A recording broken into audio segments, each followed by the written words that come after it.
کل ہم نے اس وقت سورت مجادلہ کا سلسلہ شروع کیا تھا 28ویں پارے سے، اور اس کا پہلا رکوع پڑھا تھا، اور اس کا مفہوم اب ہم سمجھیں گے۔ یہاں اللہ تعالیٰ نے اس پہلے رکوع میں ایک مسئلے کا ذکر فرمایا، اور اس مسئلے کو کہتے ہیں زہار۔ کیا کہتے ہیں؟ زوا ہے الف رے، زوا کے نیچے زیر، زہار۔ زہار دور جاہلیت میں ایک طرح کی طلاق کی قسم تھی، یعنی عورت کو اپنے اوپر حرام کر لینا، یہ دور جاہلیت میں تھا۔ زہار یعنی زہار کا مطلب کیا ہوتا ہے؟ اپنی بیوی کو اپنے ان رشتوں کے ساتھ تشبیہ دے دینی جن رشتوں سے نکاح حرام ہے، مثلا ماں سے، بہن سے، بیٹی سے، کسی ایسے جسم کے حصے سے تشبیہ دے دینا، اس کو زہار کہا جاتا دور جاہلیت میں۔ تو اس پس منظر میں یہ پورا رکوع اللہ تعالیٰ نے نازل فرمایا۔ اب زہار کا مسئلہ سمجھو، اس کو سمجھو گے تو آنے والے وقت میں آپ کے لیے یہ بہتر ہوگا۔ جاہلیت والے جو لوگ تھے، یعنی دور جاہلیت میں زہار جو ہوتا تھا، اپنی بیوی کے جسم کے کسی حصے کو اپنی ماں کے جسم کے کسی حصے سے تشبیہ دے دینا، جو حصہ دیکھنا جسم کا شرعاً حرام اور ناجائز ہے، اس حصے سے تشبیہ دے دینا، اس کو زہار کہا جاتا ہے۔ مثلا کسی شخص نے کہا اپنی بیوی سے کہ آپ کی جو پیٹھ ہے یہ ایسے ہے جیسے میری ماں کی پیٹھ ہے، یعنی آپ کی جو پیٹھ ہے یہ میری ماں کی پیٹھ کی طرح ہے، اسے کہتے ہیں زہار۔ اور اس سے وہ سمجھتے تھے عورت حرام ہو گئی۔ یا یوں کہہ دینا، آپ یعنی بیوی اپنی سے کہہ دینا تیری جو چھاتی ہے یہ میری ماں کی چھاتی کی طرح ہے، تو اسے کہتے ہیں زہار، تشبیہ دے دینا۔ سمجھ آ گئی؟ اتنی بات سمجھ آ گئی؟ اب یہ جاہلیت میں ایک سلسلہ چلتا تھا، جب اسلام کا نور آ گیا مدینہ طیبہ میں، تو ایک خامند اور بیوی کے درمیان اسی طرح کا جھگڑا ہو گیا۔ خامند اور بیوی کے درمیان اسی طرح کا جھگڑا ہو گیا آپس میں۔ اس بیوی جو بیوی تھی، یعنی جو عورت تھی، اس کا نام غالباً تفاسیر میں لکھا ہوا ہے، آسان سا نام ہے، ذہن سے اتر گیا، اور اس کے خامند کا نام بھی، یعنی یہ خامند بیوی تھے، تو اس بیوی سے خامند کی اولاد بھی تھی۔ اب جوانی ڈھل چکی تھی عورت سے، یعنی بڑھیپا قریب تھا، تو خامند نے بیوی سے زہار کر دیا، یعنی اس سے کہہ دیا کہ تمہاری پیٹھ ایسے جیسی میری ماں کی پیٹھ ہے، اور اپنے اوپر اس نے بیوی کو حرام کر لی۔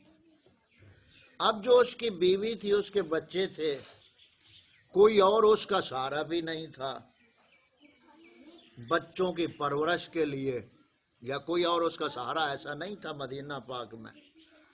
جب یہ معاملہ اس خامند اور بیوی کے درمیان ہو گیا، تو وہ عورت آپ صلی اللہ علیہ وسلم کی بارگاہ میں حاضر ہوئی اور آ کر سارا مسئلہ پیش کیا کہ ایسے ایسے میرے خامند نے مجھ سے زہار کیا اور مجھ کو اپنے اوپر حرام کر لیا ہے، یا رسول اللہ علیہ وسلم آپ اس کا کوئی حل نکالیں کہ میں کیا کروں۔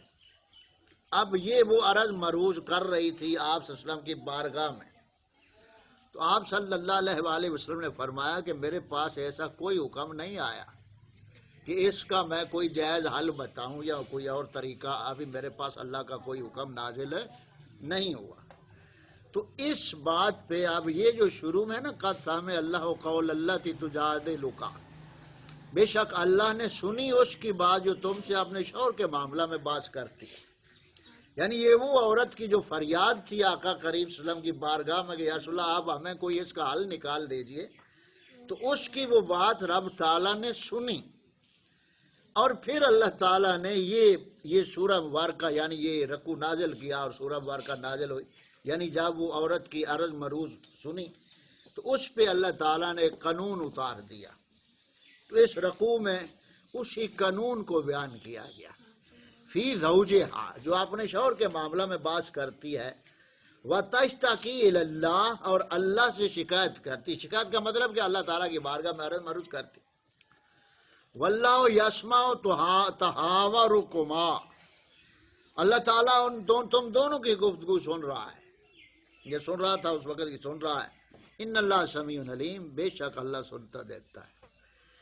آگے اب قانون بیان ہو رہا ہے کہ اب دوبارہ کوئی تم میں سے زہار کرے اپنی بیوی سے، یعنی ایسی تشبیہ دے دے، تو وہ عورت اس پر وقتی طور پر تو حرام ہو جائے گی لیکن ہمیشہ کے لیے نہیں. پہلے جاہلیت میں کیا تھا کہ وہ ہمیشہ ہی حرام اپنے اوپر سمجھ لیتے تھے اور کوئی پھر اس عورت کا پرسان حال نہیں ہوتا تھا. لیکن اب چونکہ اگر زہار کرے گا دین اسلام میں آ کر تو وقتی طور پر اس پہ بیوی حرام ہو جائے گی، لیکن پھر اس کا آگے کفارہ بیان کیا جا رہا ہے. اللہ تعالیٰ آگے فرماتا ہے الذین یظاہرون منکم من نسائہم ما ہن امہاتہم، وہ جو تم میں سے اپنی بیویوں کو یعنی اپنی بیویوں کو اپنی ماں کی جگہ کہہ بیٹھتے ہیں. اب ہے نا دیکھ تو معاشرے میں چلتا نا تو میری ماں بہن ہے، اس سے نکاح نہیں ٹوٹتا اور نہ اس سے عورت حرام ہوتی ہے، کیونکہ وہ کہہ رہا ہے ماں بہن ہے. یہ نہیں کہہ رہا کہ میری ماں کی مثل ہے تمہاری فلاں چیز، مشابہت نہیں دے رہا، ویسے کہہ رہا ہے تو میری ماں بہن ہے. تو اس سے نکاح نہیں ٹوٹتا. یہ جو معاشرے میں المیہ چلتا ہے نا کہ کسی ادھر دیکھو تو میری طرف، اس سے یہ جو معاشرے میں ہوتا ہے نا کہ میں ماں بہن کہہ چھڑا دے ہن کی کرنا، ہن کی کرنا بھئی اللہ تعالیٰ فرما رہا ہے تمہاری بہنیں وہی ہیں جو تمہاری ماں کے ساتھ پیٹوں سے پیدا ہوئی، اور کوئی تمہاری بہن حقیقت میں نہیں ہے. تو معاشرے میں یہ جو اس وقت جہلیت تھی کہ وہ اپنے اوپر حرام کر لینا، اس کا قانون اللہ تعالیٰ نے اتار دیا کہ جب بھی تم میں سے کوئی اپنی بیوی سے زہار کر بیٹھے، یعنی اس کے کسی جسم کے حصے کو اپنی ماں کے کسی ایسے حصے سے تشبیہ دے دے جس کو دیکھنا شرعاً حرام ہے، تو وہ زہار ہے، یعنی وقتی طور پر اس کی بیوی اس پر حرام ہو جائے گی.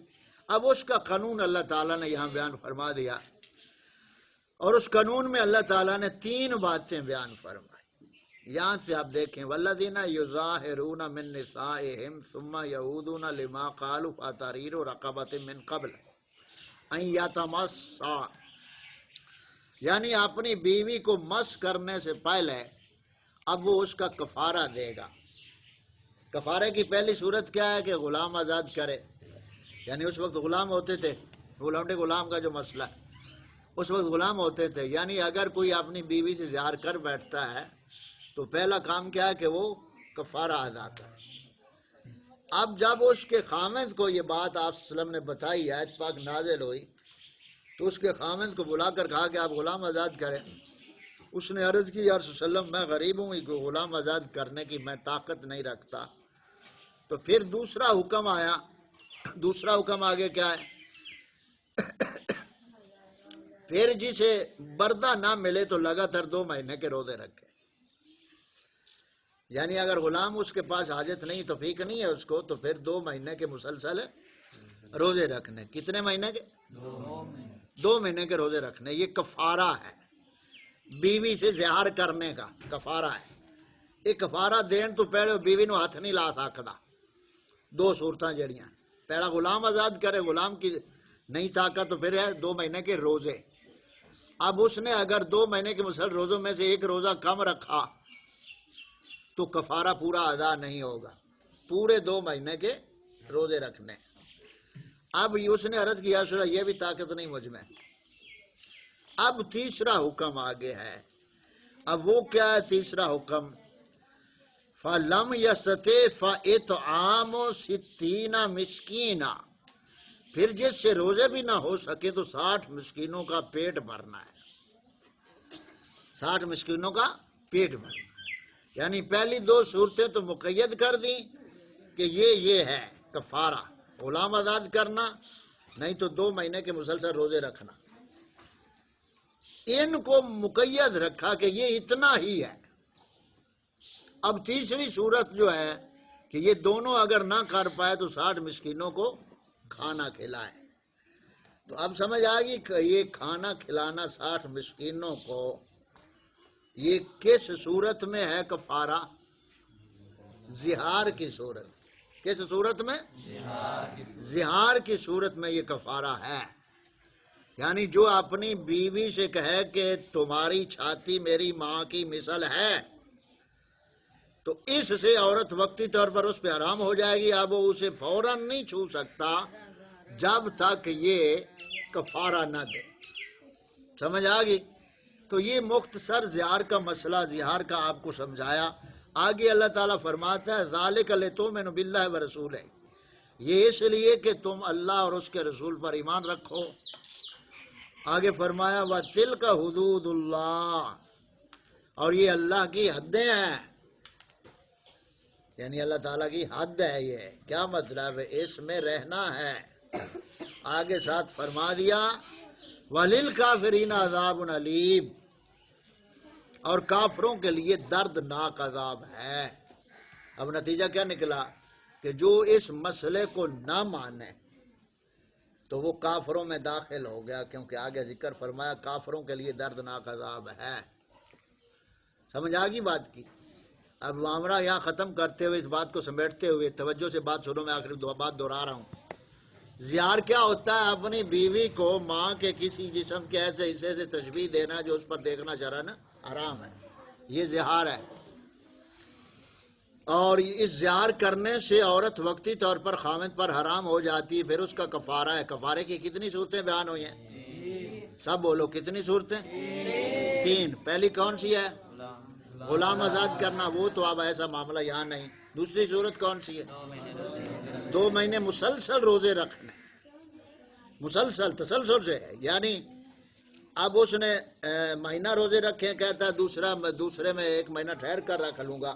اب ایسے کرے گا تو پہلے والے بھی ختم ہو جائیں گے، پھر تو سرے سے 2 مہینے مسلسل، یعنی لگاتار رکھنے، اس میں وقفہ نہ ہو۔ اور یہ دونوں صورتیں نہ ہو سکے تو تیسری صورت کون سی ہے؟ 60 مسکینوں کو کھانا کھلانا۔ یہاں کھانا کھلانے سے پیٹ بھرنا ہے، یعنی 2 ٹائم اس کے حاجت جو ہے کھانے کی اس کو پورا کرے۔ 60 مسکینوں کا کھانا، یہ کس کا کفارہ ہے؟ زہار کا۔ کس کا؟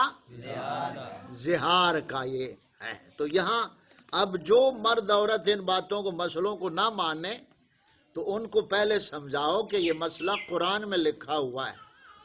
اب پھر بھی نہیں مانتے تو پھر وہ اسلام سے نکل جاتے ہیں، کیونکہ اللہ کی حدود کا انہوں نے انکار کر دیا۔ تو یہ پہلے رکوع میں مختصر ہم نے مسئلہ زہار جو ہمارے ناظرہ کے تسلسل میں چلتے چلتے مسئلہ آیا، اس کو ہم نے آج سمجھا ہے۔ تو اس زہار کو ہمیشہ ذہن میں رکھنا ہے۔ معاشرے میں یہ جو عام چلتا ہے، غصے میں آ کر آدمی کہہ دیتا ہے تو میری ماں بہن ہے، تو میری ماں بہن ہے۔ اب اس نے ایک غلط بات کی، اب اس سے نکاح نہیں ٹوٹتا، نکاح نہیں ٹوٹتا، اور نہ اس سے زہار ہوتا ہے، کیونکہ زہار اس نے نہیں کیا، اس نے فقط کہا تو میری ماں بہن ہے۔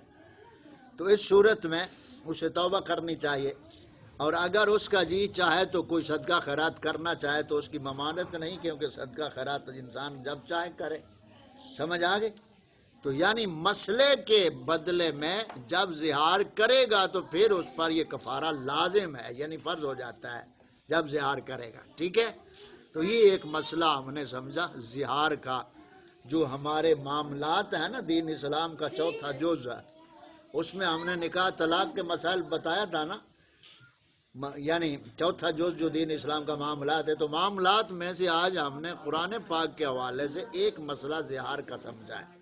آگے جیسے جیسے ناظرے میں جہاں جہاں جو مسائل آئیں گے اس کی ہم انشاءاللہ تعالیٰ تھوڑی تھوڑی نشاندہی کریں گے۔ تو یہ بات آئی، سمجھ آ گئی؟ آج ہم نے کیا سمجھا ہے؟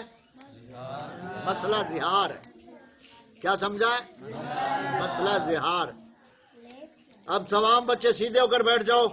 سیدھے ہو کر بیٹھو، اپنے اپنے قاعدے سامنے رکھو اور سیدھے لائن میں بیٹھو۔ تو اب ہم دوسرے چھوٹے بچوں کی طرف پڑھیں گے، توجہ سے بات سنو۔ بچے سارے سیدھے ہو کر بیٹھو۔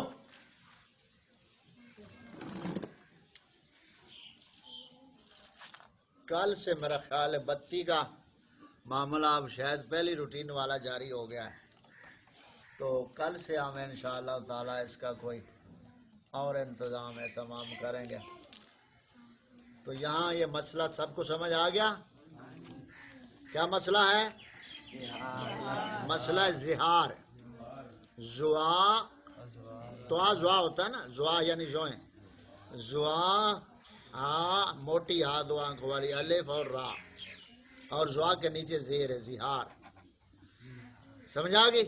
اپنی بیوی کو ماں بہن بیٹی کے کسی ایسے حصے سے تشبیہ دینا جو اس پر حرام ہے،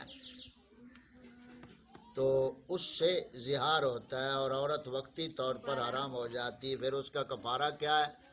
غلام آزاد کرے، یا وہ نہیں تو پھر 2 مہینے کے مسلسل روزے رکھے، وہ نہیں تو پھر 60 مسکینوں کو کھانا کھلائے۔ تو یہاں بات ختم ہو گئی۔ اب دوسرے بچے توجہ کرو۔